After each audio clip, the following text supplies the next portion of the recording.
First of all కొత్త భయం start అయింది. చిరంజీవి గారుతో ఈ మధ్య బాగా ఎక్కువ కలుస్తున్నాను. ఈసారి ఎప్పుడైనా సార్ స్టోరీ ఒకసారి మీతో మాట్లాడాలంటే ఎందుకమ్మా ఏదో ఒక ఈవెంట్లో వస్తుంది అక్కడ మాట్లాడుకుందా అంటారు అని భయంగా ఉంది.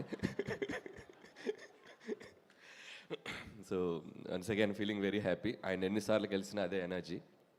అండ్ బ్రహ్మానందం ఈ సినిమా గురించి మాట్లాడే ముందు I would like to talk about producer Rahul Yadav గారు.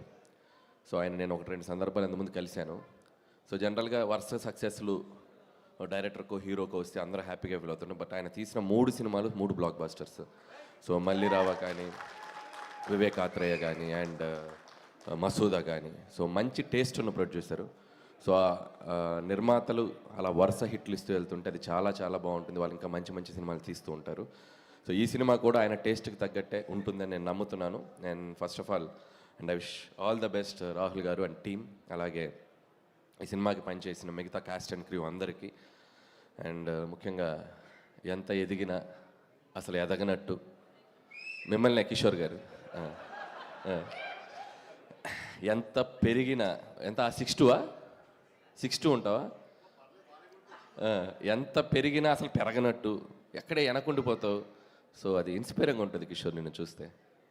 ఇంకా చాలా విషయాలు ఉన్నాయి ఇన్స్పైరింగ్గా ఉన్నాయి.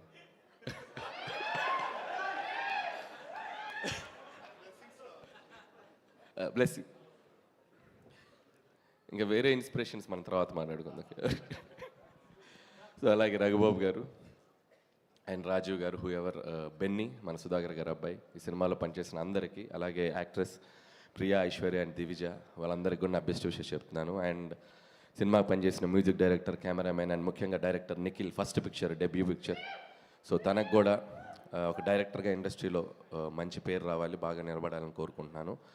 అండ్ ఈ సినిమా హీరో రాజా గౌతమ్. అండ్ ఇంకో హీరో కాదుగా మీరు? కాదు కదా, మీ గురించి మాట్లాడదు. సో రాజా గౌతమ్ గురించి చెప్పాలి. అండ్ బ్రహ్మానందం గారు లాంటి ఒక లెజెండరీ యాక్టర్ కొడుకు అయినా కూడా తను ప్రూవ్ చేసుకోవడానికి సినిమా టు సినిమా చాలా కష్టపడుతూ హార్డ్ వర్క్ చేస్తూ ఇంత దూరం వచ్చాడు. అండ్ ఈ సినిమా Gautam, I wish you all the best. ఖచ్చితంగా ఒక పెద్ద హిట్ కొట్టాలని మనస్ఫూర్తిగా కోరుకుంటున్నాను. అండ్ నాకు సీతారామ శాస్త్రి గారు బ్రహ్మానందం గారికి ఒక పాట రాశారు, గుర్తుందా సార్ మీకు? వారెవా ఏమి ఫేసు అచ్చు హీరోలాగుంది బాసు. ఎలా ఆ పాటలో చరణంలో ఒక లైన్ ఉంటుంది, చిరంజీవి అయినా పుడుతూనే మెగాస్టార్ అయిపోలేదయ్యా, తెగించే సత్తా చూపందే సడన్గా స్వర్గం రాదయ్యా.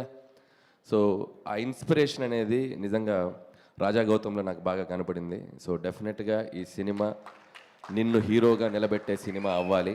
అలాగే పొద్దున్న లెగిస్తే మనల్ని కొన్ని దశాబ్దాలుగా మనల్ని నవ్విస్తూ మనస్ఫూర్తిగా మనకు ఆనందిస్తున్న బ్రహ్మానందం గారు కొడుకు సినిమా సక్సెస్తో ఆయన మనస్ఫూర్తిగా ఆనందంగా ఉండాలని కోరుకుంటున్నాను నేను. అలాగే ఇందాక బ్రహ్మానందం గారిది ఒక మ్యాషప్ వీడియో చూసా, ఒక ఎంట్రీ ఇచ్చారు ఇలా జక్. అది చూసాక ఒకటి అనిపించింది, వెంటనే నెక్స్ట్ బాస్ సినిమాలో ఒక చిన్నగా అలా ఎలా వస్తారు ఎంట్రీ. సో మిమ్మల్ని కొన్ని ప్రశ్నలు అడగాలనుంది, కొన్ని క్వశ్చన్స్ అడగాలనుంది. డైరెక్ట్గా మైక్ తీసుకో. డైరెక్ట్గా కాలేజ్ నుంచి వచ్చారా పొద్దున? యా. షర్ట్ ఏం చదువుతున్నారు సార్? ఏం చదువుతున్నారు? Third year BCom. BCom third year. Okay okay. అంటే 5 years చదువుదామని అనుకున్నాను. Okay okay. ఇప్పుడు థర్డ్ ఇయర్లో ఉన్నాను. థర్డ్ ఇయర్లో. సో ఇంత యంగ్ ఏజ్లో తాత క్యారెక్టరు తప్పలేదా? ఓకే. తప్పలా అంటే వాడు ఏంటి అది రాదు. అంటే మీ బ్రదర్ అండి ఎవరు? గౌతమ్ గౌతమ్ ఈజ్